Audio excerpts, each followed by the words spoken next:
Nous allons passer maintenant à la programmation des micro-attaches. Pour cela, je me positionne sur l'onglet micro-attache. Ensuite, je viens créer ma micro-attache. Concernant la position, je reste sur une position manuelle. Donc, pour incorporer ma micro-attache, je positionne ma souris sur la droite, où je veux la micro-attache. Ensuite, je clique une fois à l'aide de ma souris. On observe que TopSolid a positionné la micro-attache et a changé l'ordre de poinçonnage automatiquement. Ici, je vais choisir de créer deux micro-attaches. Une en haut, une en bas, ce qui va me permettre la rotation de la pièce sur elle-même. À l'atelier, en fait, ce type de position de micro-attache va me permettre d'enlever plus facilement ma pièce au squelette de ma tôle.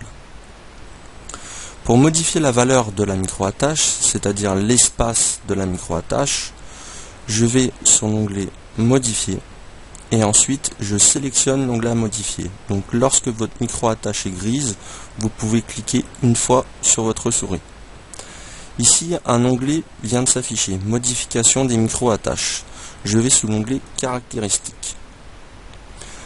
À l'intérieur de cet onglet, je retrouve la largeur de l'attache, donc ici 0,2 mm. Pour une machine à découpe thermique, telle que la plasma ou la découpe laser, cette valeur est correcte, car la tête de découpe se déplace et non pas la tôle. Sur une poinçonneuse grignoteuse, c'est la tôle qui se déplace et non pas la tête. Donc ici, cette valeur, si vous avez une micro-attache qui casse lors du déplacement de votre tôle, votre pièce peut être ratée. Donc ici, cette valeur, on va la changer et on va la définir, on va lui demander de réaliser des micro-attaches de 1 mm. Donc ici, je change la valeur 1 mm, puis je valide. Et on peut voir que la micro-attache s'est élargie.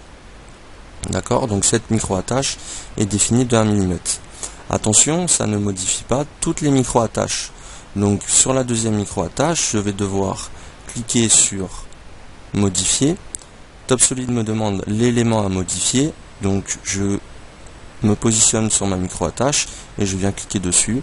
Je vais dans Caractéristiques, largeur de l'attache, 1 mm.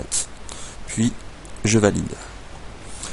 Donc ici nous avons réalisé deux micro-attaches de largeur 1 mm, ce qui va nous permettre d'éviter l'arrachement des micro-attaches, le basculement de la pièce et que notre pièce soit rebutée, donc mise à la poubelle.